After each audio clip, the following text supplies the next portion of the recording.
السلام علیکم ناظرین کرام، شروع کرتی ہوں اللہ تعالیٰ کے بابرکت نام سے جو بڑا مہربان اور نہایت رحم والا ہے۔ ایک بار حضرت سفیان ثوری رحمۃ اللہ علیہ حضرت رابعہ بصری رحمۃ اللہ علیہ کی مجلس میں حاضر ہوئے اور فرمانے لگے، رابعہ، آج تم مجھے وہ باتیں بتاؤ جو تم نے کسی کتاب یا عالم کے ذریعے حاصل نہ کی ہوں بلکہ وہ براہ راست تم تک پہنچی ہوں۔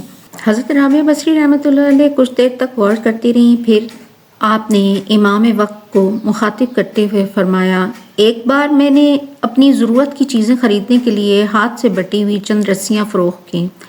خریدار نے مجھے 2 درہم دیے تو میں نے 1 درہم ایک ہاتھ میں لیا اور دوسرے ہاتھ میں۔ مجھے ڈر تھا ایک ہی ہاتھ میں دونوں درہم لینے سے کہیں میں گمراہ نہ ہو جاؤں۔ اس بات سے حضرت رابعہ بصری کا اشارہ کثرت مال کی طرف تھا۔ ایک بار آپ نے کسی شخص کو چند سکے دے کر فرمایا، میرے لیے بازار سے جا کر کمبل خرید لاؤ۔ اس شخص نے عرض کیا، آپ کو سفید کمبل درکار ہے یا سیاہ؟ حضرت رابعہ بصری رحمۃ اللہ علیہ نے ناخوشگوار لہجے میں فرمایا، پیسے مجھے واپس کر دو، ابھی کمبل خریدا نہیں اور سیاہ اور سفید کا جھگڑا شروع ہو گیا۔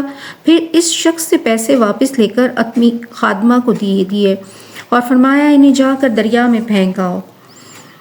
ان واقعات سے پتہ چلتا ہے کہ حضرت رابعہ بصری دنیا اور اہل دنیا سے کس قدر بے نیاز تعلق رکھتی تھیں۔ جب آپ سے کسی نے سوال کیا کہ آپ اس جہاں میں کیا کرتی ہیں تو فرمانے لگیں، افسوس کے سوا کچھ نہیں کرتی۔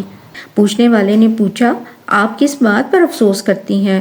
حضرت رابعہ بصری رحمۃ اللہ علیہ نے بتایا، اس جہاں کی روٹی کھا کر اس جہاں کا کام کرتی ہوں۔ اس شخص نے کہا کہ آپ کی زبان میں عجیب مٹھاس ہے، اس لیے آپ مسافر خانے کی محافظت کے لائق ہیں۔ اس شخص کی بات سن کر حضرت رابعہ بصری رحمۃ اللہ علیہ نے فرمایا، میں یہی کام تو کر رہی ہوں، جو کچھ میرے اندر ہے اسے باہر کرتی ہوں اور جو باہر ہے اسے اندر آنے نہیں دیتی۔ کون آتا ہے کون جاتا ہے مجھے اس سے کوئی غرض نہیں، میں دل کو محفوظ رکھتی ہوں نہ کہ مٹی کو۔ ایک بار کسی شخص نے آپ رحمۃ اللہ علیہ کی گوشہ نشینی پر اعتراض کرتے ہوئے کہا، ذرا باہر نکل کر دیکھیے کہ کیسی بہار آئی ہے۔ حضرت رابعہ بصری رحمۃ اللہ علیہ نے بے ساختہ فرمایا، میرا کام سانے کو دیکھنا ہے، اس کی صنعت کو نہیں۔ ایک شخص آپ کی مجلس میں حاضر ہوا، اس کے سر پر پٹی بندھی ہوئی تھی۔ آپ نے سبب دریافت کیا۔ اس شخص نے کہا کہ سر میں درد ہے۔ حضرت رابعہ بصری رحمۃ اللہ علیہ نے پوچھا، آپ کی عمر کیا ہے؟ اس نے کہا 30 سال۔ انہوں نے کہا، کیا اس سے پہلے بھی بیمار ہوئے؟ اس نے کہا، نہیں، ان 30 سالوں میں کبھی بیمار نہیں ہوا۔ تو آپ نے فرمایا، تم 30 سال تک تندرست رہے مگر اس عرصے میں ایک دن بھی شکریہ ادا کرنے کے لیے اپنے سر پر پٹی نہیں باندھی، مگر آج ذرا سی دیر کے لیے بیمار ہوئے تو اپنے مالک کی شکایت کرنے کے لیے فوراً سر پر رومال باندھ لیا۔ آپ رحمۃ اللہ علیہ کی بات سن کر وہ شخص نہایت شرمندہ ہوا۔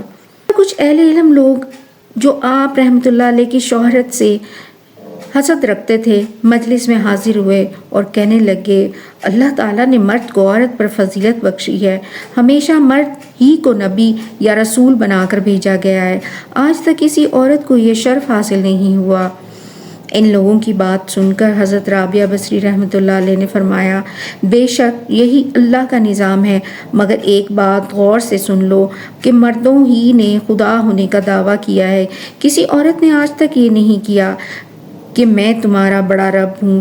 حضرت رابعہ بصری رحمۃ اللہ کا اشارہ فرعون مصر کی طرف تھا جو خدائی کے دعوے کیا کرتا تھا۔